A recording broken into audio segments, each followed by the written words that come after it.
오늘의 주제는 성숙한 그리스도인입니다. 여러분, 우리는 여러 가지 이유로 힘들 때 힘든 상황에서 벗어나는 것이 급선무라는 생각들을 많이 해요. 어떻게든 그 상황에서 도망치고 싶어 하고, 그러나 그 상황을 피하지 않고 또 통과하는 법을 배우면 고난을 다르게 맞이할 수도 있습니다. 물론 누군가 힘든 고난의 시간을 겪을 때는 말 이상의 것이 필요한 것도 사실이에요. 우리의 아픔을 화려한 미석으로 또 달랠 수도 없어요. 그러나 우리에게는 고난을 통과하도록 우리를 인도하고 이끌어주는 것이 있어요. 오늘 그걸 좀 나누고자 합니다. 우리 마태복음 5장 4절에 애통하는 자는 복이 있나니 그들이 위로를 받을 것이며 이런 말씀이 있습니다. 여기서 애통은 영적인 측면의 애통을 말하는 거예요. 그러니까 인간과 하나님 사이를 갈라놓는 불의에 대한 애통이에요. 그러니까 사람들이 자랑하던 어떤 도덕성과 자기 의에 대한 또 애통이며 또 하나님의 뜻을 진지하게 찾고 발견하려는 또 애통인 겁니다. 그러니까 고난을 세상의 눈으로 보면서 피하지 말고 하나님의 관점에서 온전히 또 들여다보는 법 배우는 겁니다. 긍정적으로 살며 고난을 맞이할 때 또 우리는 뜻밖의 것을 발견할 수가 있습니다. 그러니까 하나님을 내 공경 속으로 연결시킬 때 우리 삶은 또 슬픈 시간일지라도 기쁨과 희망을 딛고 설 수 있어요. 그게 믿음의 지혜예요. 하나님이 우리의 삶에 개입하시면 고통이 기쁨으로 변합니다. 여러분 힘들 때 하나님께 매달려 보세요. 그 경험을 하게 될 테니까. 어떤 형태로 고난을 겪든 여러분의 고난을 통해 하나님이 일하시도록 하시라는 얘기입니다. 그러니까 하나님의 은혜 안에서 그 고통은 기쁨과 위로로 변할 겁니다. 그게 신앙의 힘이에요. 여러분 신앙인이십니까? 내주하시는 성령은 우리 슬픔을 인식하고 또 우리 영혼을 위로하십니다. 그게 성령의 위로예요. 여러분 우리는 고통을 슬퍼해야 합니다. 또 그것도 필요해요. 왜? 하나님과의 교제의 출발점이기 때문에. 사실 치유는 고통을 유발하는 원인을 인지하는 데서 시작해요. 그러니까 우리의 영혼을 마비시켜 죄의 경향 속에 가둔 은밀한 아픔을 똑바로 바라보라는 겁니다. 그러니까 우리가 고통을 수용하는 시도는 결국 우리의 고통은 우리를 위한 또 하나님과의 연결고리가 되는 거예요. 우리 마태복음 9장 13절에 나는 의인을 부르러 온 것이 아니요 죄인을 부르러 왔노라 이렇게 말씀하시잖아요. 그러니까 메시아로 이 땅에 오신 예수님 자신의 사역의 본질, 곧 죄인에게 은혜를 베풀며 버려진 죄인들 구원하기 위해 오셨음을 밝히시는 말씀입니다. 예수님의 말씀은 상처 입은 자신의 상태에 직면할 수 있는 사람들만 또 치유를 받고 새 삶을 시작할 수 있다는 뜻입니다.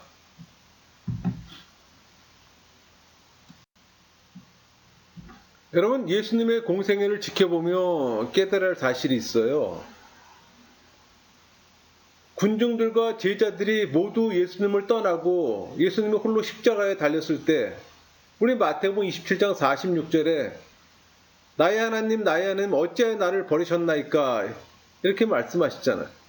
이건 말씀이기보다는 절규예요. 그러니까 예수님의 절규에는 세상에 대한 하나님의 증오와 인류의 구원을 위해 충분한 대가를 당신의 온몸으로 친히 치르고 계신 예수님의 뜨거운 사랑이 내포되어 있습니다.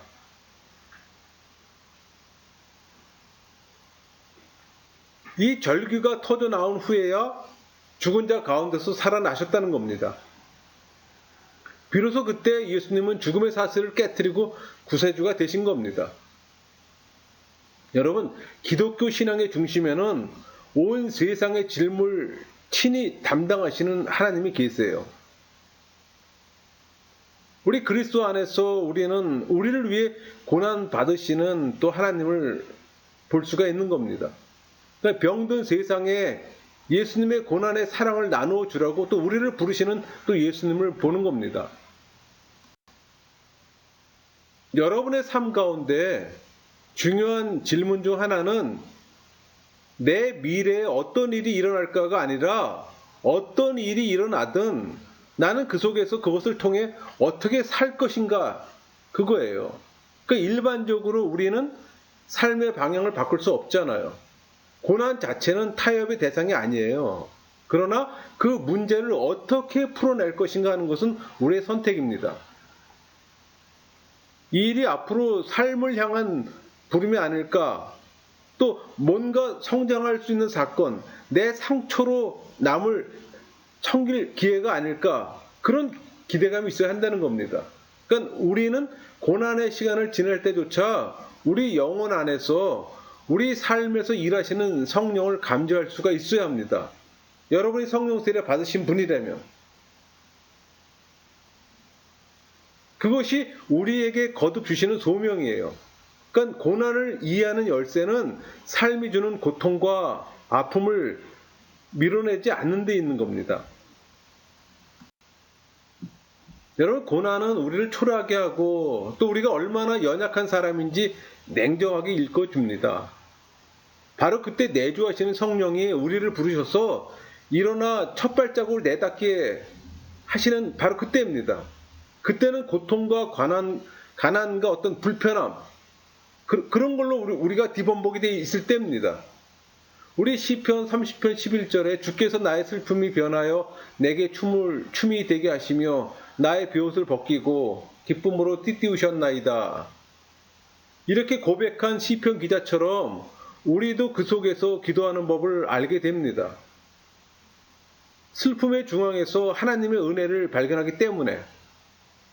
여러분, 다윗은 고통 중에서 하나님으로부터 멀어졌던 그의 심령이 회복되었기 때문에 춤을 출 수가 있던 겁니다. 그러니까 이스라엘 백성들은 적과의 전투에서 승리했을 때 또는 축제 때 춤을 추었잖아요. 이 춤은 극도의 기쁨을 의미합니다. 이처럼 우리는 자신의 의지에서 또 하나님의 넓은 은혜로 경험하는 그 과정을 단순한 결심이나 혼자 힘으로 겪지 않아요. 내가 절박해서 아무것이나 붙잡고 싶을 때 치유되지 않은 상처가 주변 상황을 휘감을 때 우리는 불안해집니다. 그러나 그 상처를 통해 치유되어야 한다는 것을 깨닫고 담대하게 앞으로 나아갈 때 우리의 미래가 하나님의 은혜로 밝아지는 겁니다. 여러분, 성령 세례 받으셨습니까? 침묵 기도를 통해 우리는 성령과 연결되는 겁니다. 우리를 만나주시는 성령을 통해 교제하는 법을 배움으로써 우리는 자신의 슬픔의 경험 너머를 또 바라보게 되는 겁니다. 여러분, 고난도 은혜의 일부라면 여러분은 지금껏 살아온 모든 순간에 대해 감사할 수 있어야 합니다. 내가 걸어온 나만의 여정을 내 심령이 더욱 그리스도를 닮도록 빚어오신 그 하나님의 길이라고 주장할 수가 있는 거예요. 신앙생활에서 가장 중요한 상징인 십자가는 우리를 불러 고난이 있는 곳에서 은혜를, 또 죽음이 있는 곳에서 부활을 보게 합니다. 여러분, 감사의 반응은 곧 모든 사건이 구원에 이르는 십자가의 길이라고 주장할 수 있는 믿음의 반응이에요. 여러분, 우리는 내려놓을 때 받아요. 역설이죠. 우리는 불안전한 장소에서 오히려 예상치 못한 안전을 또 경험합니다.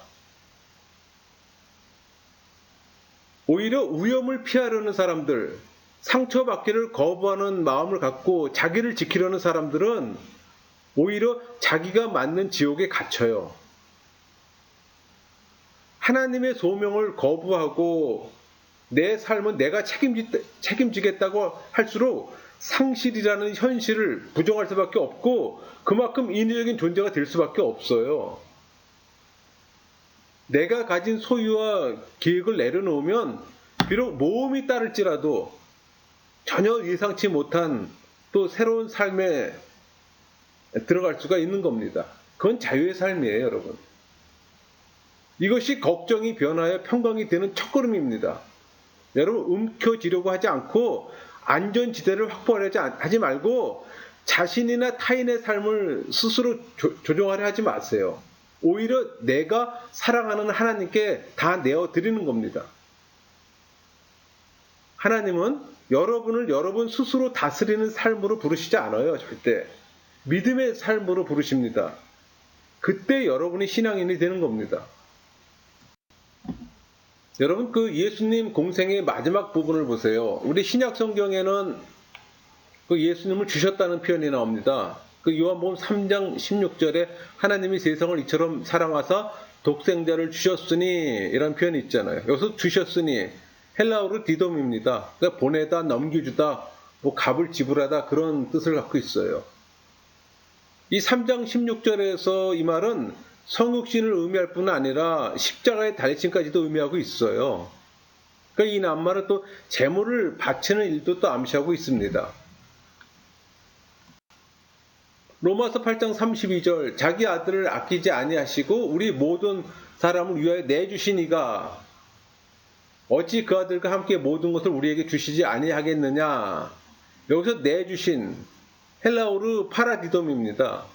그러니까 죽음의 상황, 즉 생명을 포기하는 상황을 표현하는 겁니다. 그러니까 하나님께서는 미리 아시고 미리 정하신 자들을 위해 이처럼 자기의 독생자를 아낌없이 버리고 포기하신 겁니다. 그러니까 하나님은 우리 죄를 위하여 그 아들을 내주신 거예요.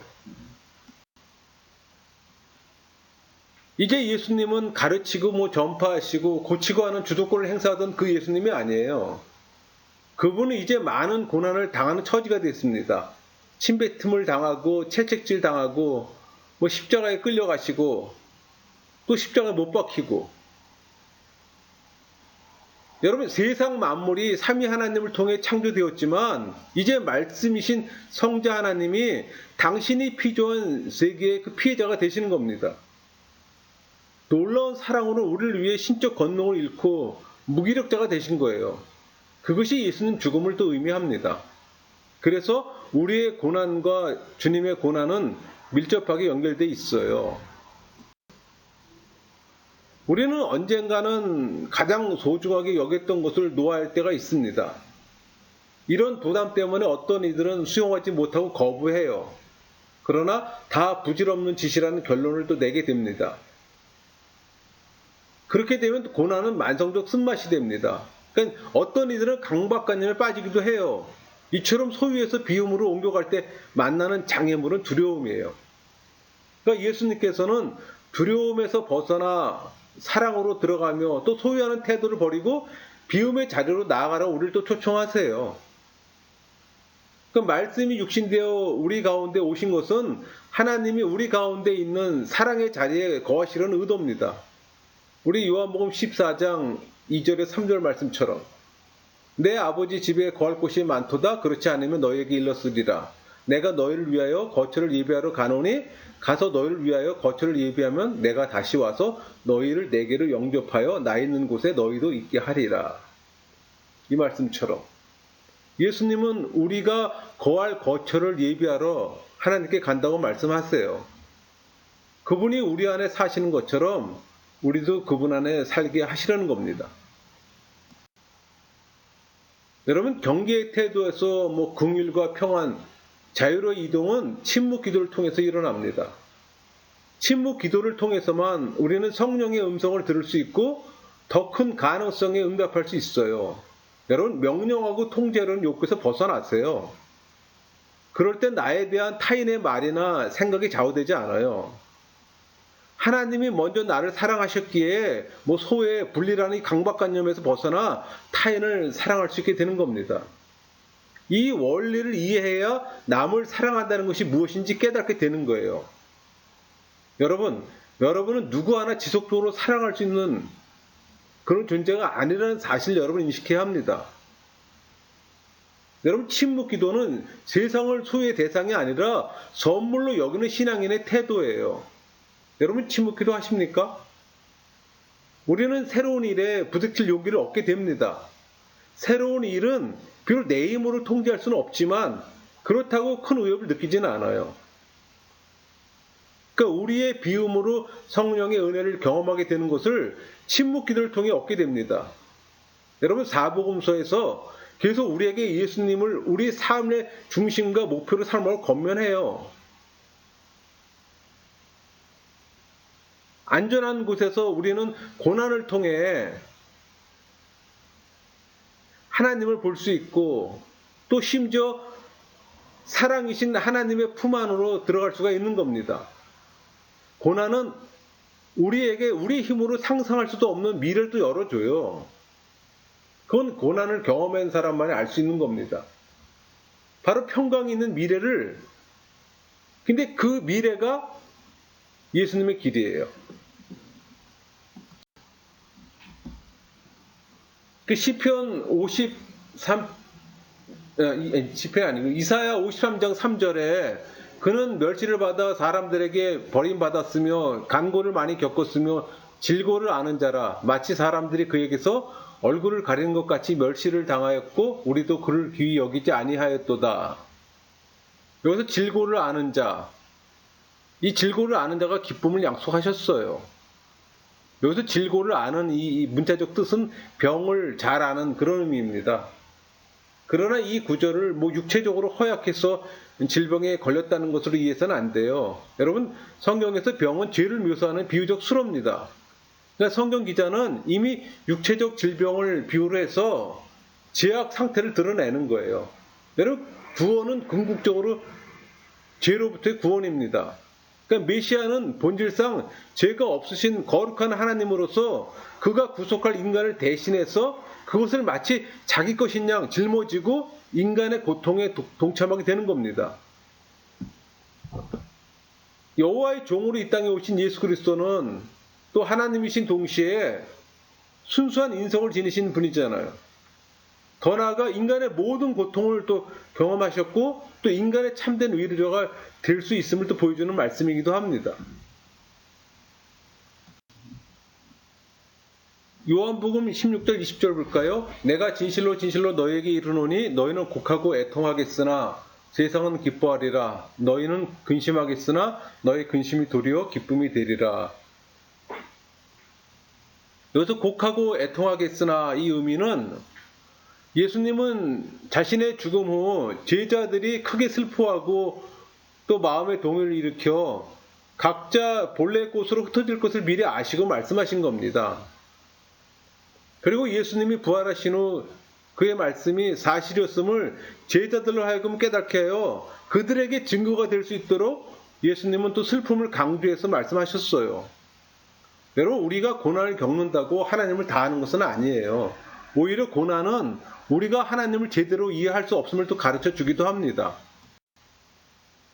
이사야 55장 9절 볼까요? 이는 하늘의 땅보다 높은 같이 내 길은 너희의 길보다 높으며 내 생각은 너희의 생각보다 높으니라.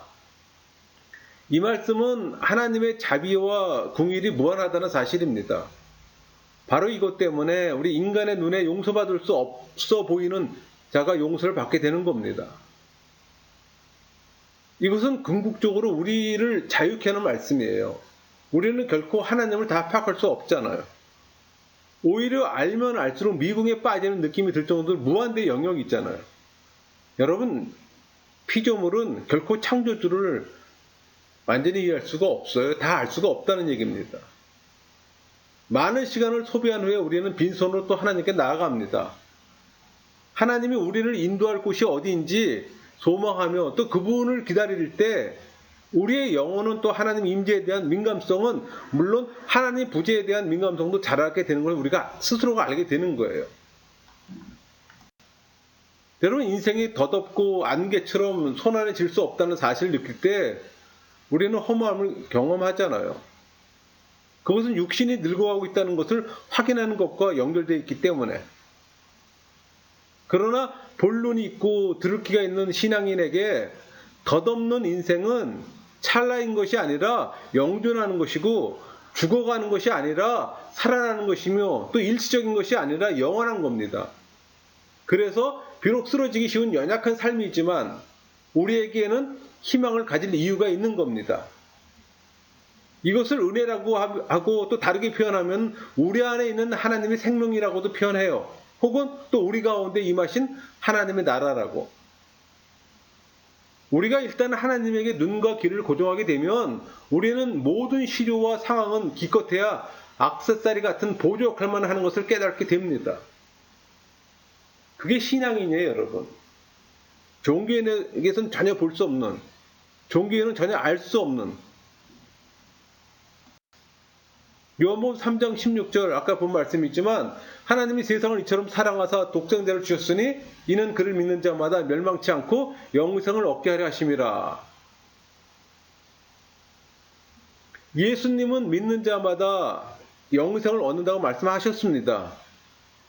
이것은 엄청난 혁명이에요. 이 허무하고 짧은 세상에 그분이 영생의 씨앗을 뿌리러 오신 겁니다.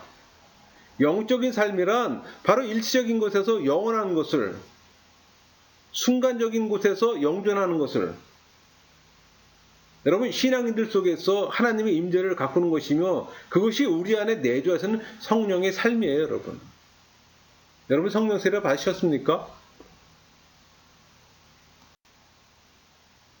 이 성령의 임재를 인식하면 세상이 달라져요. 남들이 불만을 품을 때도 우리는 기쁨을 맛봅니다. 그게 신앙인에게 주는 선물이에요. 세상이 전쟁을 생각할 때 우리는 평화를 누리고 뉴스에서 절망적인 기사가 넘쳐나도 우리는 희망을 얻어요.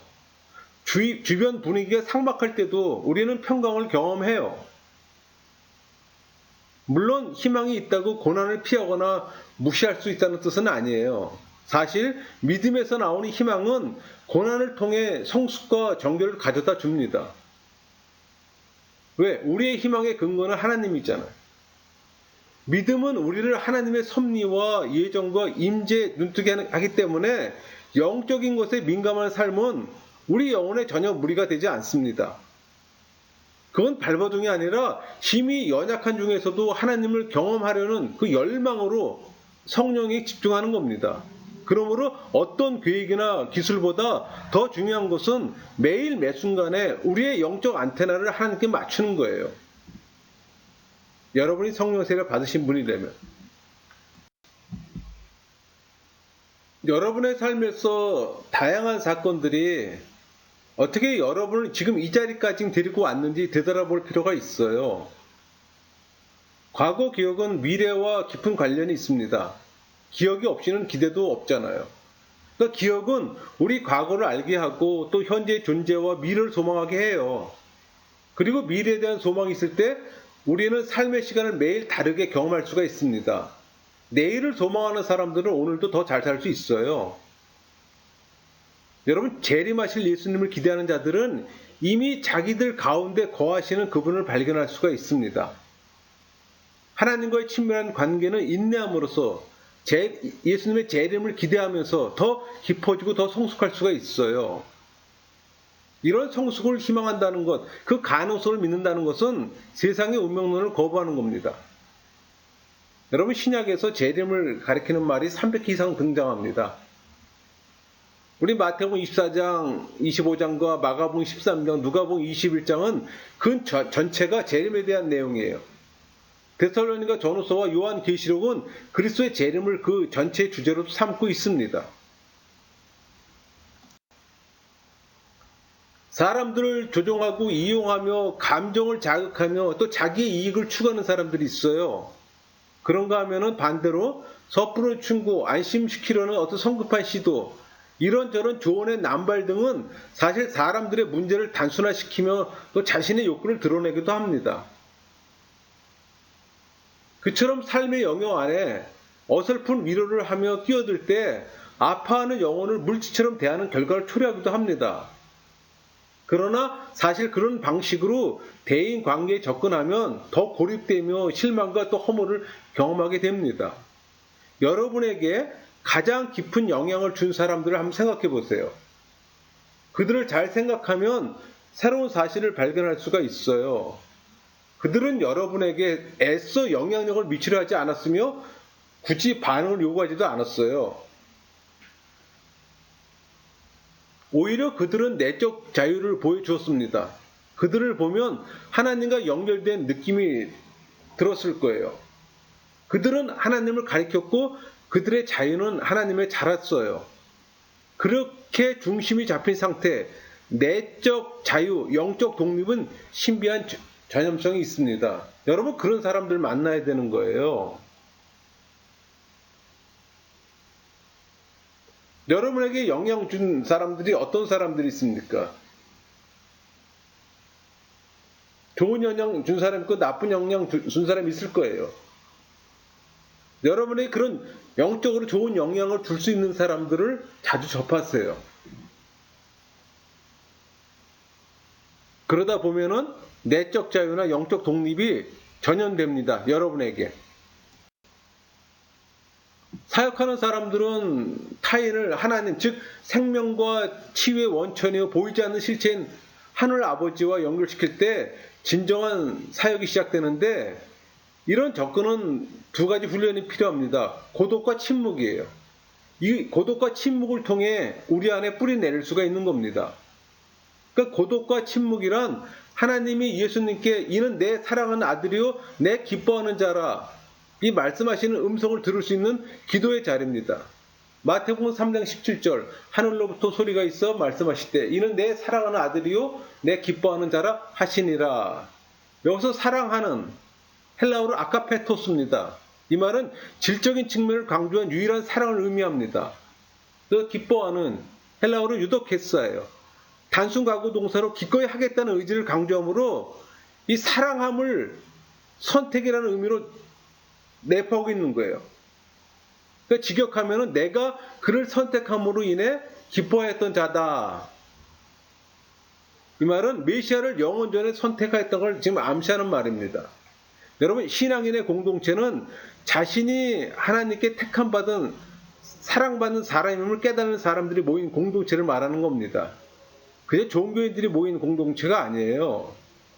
내 안에 내주하시는 성령이 다른 사람 안에 거하시는 성령과 인사하는 겁니다. 사랑하는 자라는 이 말은 모두의 삶 전체에 생생히 울림을 줘야 하는 자입니다. 그게 그리스도인이에요, 여러분.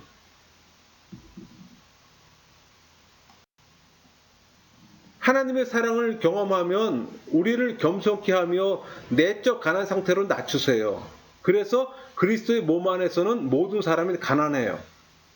그러나 피차 가난한 모습으로 연약함을 나누며 함께 모이면 우리는 또 서로 베풀고 또한 받습니다. 우리의 가난 속에는 복이 숨어 있어요. 하나님은 연약하고 깨진 모습 속에 그분의 영광을 드러내기로 정하셨기 때문에 십자가가 여러분에게 가르쳐주는 바가 바로 그겁니다. 하나님은 우리와 슬픔을 함께 나누시며 또 더불어 함께 사는 법을 배우라고 하세요. 혼자가 아니라 다른 이들과 더불어 서로 주기도 하고 받기도 하면서 하나님의 궁유를 같이 누리면서. 사람들은 때때로 고난 앞에서 버림받는 기쁨을 느껴요. 그것이 죽음이라면 더하겠죠. 우리 고린도전서 15장 26절 맨 나중에 멸망받을 원수는 사망이니라. 죽음을 맨 나중에 멸망받을 원수라고 부르는 이유가 있어요. 여러분 예수님의 십자가 사건은 엄청난 대가가 수반됩니다. 수반되어 있어요. 예수님은 친히 고난에 찬 이 시편 22편 내 하나님이여 내 하나님이여 어찌 나를 버리셨나이까, 이 말씀을 인용해 버림받은 심정을 토할하셨어요. 죽음은 때로 버림받음을 뜻합니다. 내 하나님이여 내 하나님이여 어찌 나를 버리셨나이까, 이 표현은 고통의 심연에서 울부짖는 외침입니다. 그러니까 버림받은 듯한 이 극도의 고통 속에서 간절한 기도가 터져 나오는 겁니다. 그래서 어찌, 이 표현은 하나님으로부터 버림을 받고 있다는 그 느낌을 강하게 드러냅니다. 그런데 이 부르짐은 단순히 절망을 나타내는 것이 아니라 오히려 믿음과 소망을 표현한 겁니다. 하나님이 우리 간구에서 아득히 멀리 계신 듯이 보여도 여전히 우리는 그분께 나아갑니다. 여기서 내 하나님이여, 이 말은 하나님과 이스라엘의 언약 관계를 다윗 자신에게 적용한 것으로, 하나님은 나의 하나님이시므로 나는 당신의 도움과 구원을 받을 권리가 있습니다 이라는 의미를 내포하고 있다는 겁니다. 이 말씀은 그리스도께서 십자가에서 인용하신 구절로서 하나님으로부터 버림받은 마지막 순간까지 언약의 하나님의 신실성을 끝까지 바라보시는 그리스도의 마음을 보여준다고 할 수 있어요. 그러나 예수님의 여정은 십자가에서 끝나지 않았어요. 엠마오 도상에서 절망이 희망으로 바뀌는 장면을 봅니다. 또 죽음을 이기신 예수님이 제자들에게 나타나실 때마다 우리는 또 다른 길의 그림을 봐요. 그 희망의 길이 있기에 우리는 실망하지 않는 겁니다. 그 길이 있기에 우리는 생명에서 죽음으로 가는 여정이 결국은 죽음에서 생명으로 가는 여정이라는 사실을 알기에 희망을 잃지 않는 거예요. 그래서 그리스도에는 죽음도 두려워하지 않는 겁니다. 왜? 영생이 있기 때문에. 예수님의 작별은 좀 달랐어요. 그러니까 예수님은 혼란스러워하고 두려워하는 제자들에게 요한복음 16장 7절, 그러나 내가 너희에게 실상을 말하노니 내가 떠나는 것이 너희에게 유익이라. 내가 떠나가지 아니하면 보혜사로 너희에게로 오시지 아니할 것이요 가면 내가 그를 너희에게로 보내리니. 이렇게 말씀하셨잖아요. 그러니까 예수님의 떠나심은 세상에 오심과 같은 유익을 제자들에게 줍니다. 여러분이 가장 소중한 것을 상실해도 하나님이 여러분 곁에 오셔서 여러분의 가장 친구가 되어줍니다. 이걸 체감할 수 있어야 되는 겁니다. 그게 진정한 그리스도인이에요, 여러분. 성숙한 그리스도인이고. 그것을 믿는 예수의 믿음이 여러분 안에 있습니까? 여러분이 신앙인이라면 있을 것이고 종교인이라면 없을 겁니다. 그렇다면 우리는 자신의 죽음뿐만 아니라 내가 알고 사랑하고 함께 사는 이들의 죽음도 기꺼이 인정해야 합니다. 여러분, 떠남은 삶의 새로운 시작이에요. 그리스도인이 겪는 조건입니다. 예수님의 작별은 우리의 인생을 친숙한 곳에서 영원한 곳으로 향하게, 또 잠깐 누리는 곳에서 언젠가 영원히 누릴 것을 향해 끊임없이 떠나가는 과정으로 이해하라는 조용한 부르심이에요. 그런 면에서 삶은 떠남의 연속입니다. 현재를 떠나 더 많은 독립과 더 많은 자유와 더 많은 진리에 이르는 현재로부터 죽는 것의 그 연속이에요. 그리고 우리의 마지막 떠남은 평생 그토록 얻으려 했던 최후의 독립과 자유와 진리를 또 우리에게 안겨줍니다. 나에게 그럴진대 내 사랑하는 이들에게는 왜 그렇지 않겠습니까? 단 전제는 중생하고 회심한 신앙인을 합니다. 물론 사랑하는 이들에게 죽음이 찾아올 때 우리는 육적 슬픔으로 또 울며, 또 자신에게 죽음이 닥쳐올 때도 여전히 겁을 내요. 그러나 그러한 고통은 새 생명을 낳는 해산의 진통에 가깝습니다. 새 생명이 나오게 하는 그런 진통처럼. 죽음을 부정하거나 거부하지 마세요. 우리의 슬픔에 하나님을 모셔드리면 결코 홀로 걷지 않습니다. 죽음에 직면할 때 결국 우리는 삶을 더 잘 살 수가 있어요. 그리고 슬픔의 밤을 지나 희망의 아침이 이를 때까지 하나님의 기쁨으로 더 크게 찬양할 수가 있는 겁니다. 여러분은 성숙한 그리스도인입니까? 신앙의 성숙은 시간이 지나면 저절로 이루어지지 않아요. 고난을 경험하고 승화시킬 때 이루어집니다. 그 고난도 저절로 해결되는 것이 아니에요. 하나님과의 친밀함 속에서 극복할 때 성숙으로 연결됩니다. 여러분 모두가 성숙한 그리스도인이 되기를 소망합니다. 마치겠습니다.